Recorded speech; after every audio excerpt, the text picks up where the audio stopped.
This channel does not promote any violent, harmful, or illegal activities. All content provided by this channel is meant for an educational purpose only. Top quality और consistent performance के लिए सिर्फ silver pump नाम याद रखना। অর্জুন সিং আমার সাথে রয়েছে। গতকালও কিন্তু মদন মিত্র অর্জুন সিংকে চ্যালেঞ্জ দিয়েছে, আজকে আবার অর্জুন সিং পাল্টা মদন মিত্রকে চ্যালেঞ্জ দিলেন এবং এর মধ্যেই ভিকি যাদব সে গ্রেপ্তার হয়ে গেছে। তাকে গতকাল রাতেই তাকে পুলিশ গ্রেপ্তার করেছিল আর ইন্দাল যাদবের খোঁজে পুলিশ তাকে ধরবার চেষ্টা করছে। গতকাল পুলিশ এক জায়গায় তাকে ধরে ফেলেছিল, কিন্তু আগে থেকে খবর পেয়ে যে ইন্দাল সেখান থেকে পালিয়ে যায় এবং ইন্দালে আরো দুই সাকরেতকে খোঁজার চেষ্টা করছে পুলিশ। আমার সাথে প্রাক্তন সাংসদ অর্জুন সিং রয়েছে। মদন মিত্র খেলা আমি অনেক দিন ধরে দেখেছি। মদন মিত্র শুধু কাগজের বাঘ, ওই মিডিয়ার সামনে মাঝে মাঝে গল্প করে, ওই মদ্যপ অবস্থা থাকলে সবাইকে চ্যালেঞ্জ করে। মমতা ব্যানার্জিকে কখনো বলবে, কখনো অভিষেক ব্যানার্জিকে বলবে, কখনো সৌগত রায়কে বলবে, পরের দিন আবার মুছ লেখা দেখবে। ও ব্যাপারে খুব আমি মানে কোনো গুরুত্ব দিই না, কিন্তু একটা জিনিস আছে, ও যা বলে ও যদি ও স্ট্যান্ড করে তাহলে আমি ভাববো কি না ও সঠিক কথা বলছে, বা রাজনীতিক হোক বা ও কি হুম্বি তুম্বি আছে স্যার, ও তো এখনই বলবে, এখনই পাল্টে যাবে। 2 বছর আগে যে কাউন্সিলরকে যে হুমকি দিচ্ছিল, অডিও ভাইরাল হয়েছে একটা টিভি চ্যানেলে, আমি কালকে টুইটও করেছি, সে গুন্ডাটাকে এখনো নিয়ে ওখানে দাঁড়িয়ে গিয়ে ওই কাউন্সিলরকে চমকাচ্ছে। থাকলো আমার কথা, আমাকে ও অনেকবার কবজি কেটে বলে দিয়েছিল, যেদিন বলেছিল তার পরের দিনে আমি চায় খেতে গেছিলাম ওখানে। এখনো বলছি, মদন মিত্র ঠাকুর হোক, মৌলানা হোক, পণ্ডিত হোক, তাকে দেখিয়ে যেদিন টাইম বলবে সেদিন আমি চলে যাব।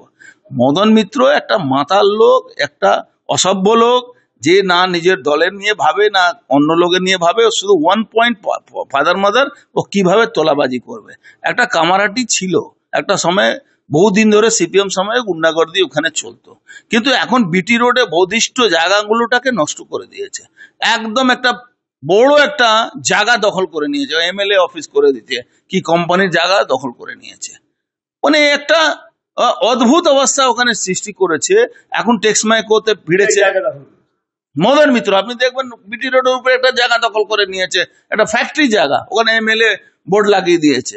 এখন টেক্সমাইকোতে সেন্ট্রাল গভর্নমেন্ট অনেক টাকা দিয়েছে ওই কারখানা বানাবার জন্য, কারখানাতে ভালো করার জন্য, ওই কারখানাতে অর্ডার দিয়েছে। সেই কারখানার টাকা কিভাবে লুট করতে হবে তার জন্য এদের মধ্যে ওই গুড্ডু রহমানকে সামনে রেখে এই কিছু গুন্ডাদেরকে পাঠিয়ে ওই কাউন্সিলরের কিছু সাঙ্গপাঙ্গ, ওরাও তোলাবাজ। আইএনটিটিউসি মানে পশ্চিমবাংলার তোলাবাজ। এই জুট ইন্ডাস্ট্রিকে শেষ করলো, টোটো অটোকে শেষ করলো, এরা সব জায়গা পয়সা। বাসে দেখুন, বাস প্রায় উঠে যাচ্ছে। এই জায়গা থেকে এরা শুধু এক্সটর্শন এক্সটর্শন এক্সটর্শন। এরা কাদের লোক? ইন্দাস, ভিকি যাদব, ইন্দাল, এর বিজেপি তরফ থেকে আপনারা অভিযোগ দায়ের করেছিলেন বিজেপি তরফ থেকে থানায়। দেখুন, এরা সব মদন মিত্র প্রোডাক্ট। মদন মিত্র কি করেছে ওখানে, এক খুব কায়দা করে সনাতনীদের সঙ্গে লড়াচ্ছে, কোথাও মুসলমানদেরকে দিয়ে সনাতনীদের উপরে হামলা করাচ্ছে, কোথাও মানে পুরো অস্থির করে দিয়েছে। আমি বলছি তো, সিপিএম জামানাও বেলঘরিয়া এইগুলো তো একটা ডিস্টার্বিং জায়গা ছিল, কিন্তু এইভাবে প্রকাশ্যে তোলাবাজরা রাস্তায় ঘুরে বেড়াবে, মাঝে মাঝে শুট আউট হবে, মাঝে মাঝে ওই শুট আউট হলে তারপরে পরের দিন পুলিশকে দিয়ে সারেন্ডার নিয়ে করিয়ে দেবে। এই তো কাজ ওর। কাউন্সিলর আতঙ্কিত, কালকেও বলছে আমাদের চ্যানেলে কাউন্সিলর মুখ্যমন্ত্রীর সঙ্গে কথা বলতে চায়। মুখ্যমন্ত্রী কথা বলবেন না ওর সঙ্গে, আমি আপনাকে দায়িত্ব নিয়ে বলছি। মুখ্যমন্ত্রী তো সব কথা নাকি উনি জানেন, সব খবর রাখেন।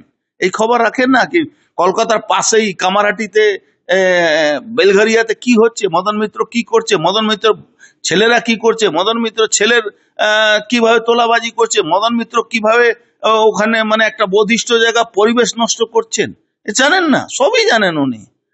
উনি কি জানেন না? তা সত্ত্বেও কি মমতা ব্যানার্জির কাছে কোনো পথ আছে এই ক্রিমিনালদেরকে বাদ দিয়ে রাখবে? অনুপম দত্ত খুন হয়েছিল, কে সুপারি দিয়েছিল এখনো মতো জানা যায়নি। কালকে কাউন্সিলর আশঙ্কা প্রকাশ করেছে তিনিও খুন হতে পারে। অনুপম দত্ত ঢুলু একটা ভালো ছেলে ছিল, ওই এনিমাল প্রেমী ছেলে, তাকে ওই জায়গা দখল করার জন্য খুন করানো হয়েছিল। কে মদন মিত্র জানেন না? কি পাশে নান্টু ঘোষ জানেন না? কি দিদিমণি জানেন না? কেন বাঁচাচ্ছেন লোকগুলোকে? ঢুলু পরিবার তো শেষ হয়ে গেল। কাউন্সিলর নিজে আতঙ্কিত, উল্টে মদন মিত্র বলছে যে উনি দলের ক্ষতি করছে। আরে কাউন্সিলর কেন, কাউন্সিলর তো আতঙ্কিত আছেই, কাউন্সিলর আতঙ্কিত আছে, আরো কাউন্সিলর আতঙ্কিত আছে, উনি নিজেও তো আতঙ্কিত ছিলেন। কিছুদিন আগেই বলেছিলেন কি আমি খুন হয়ে যাব, উনাকেই ফোন করে ক্রিমিনালরা ধমকাচ্ছিল, উনি কি জানেন না?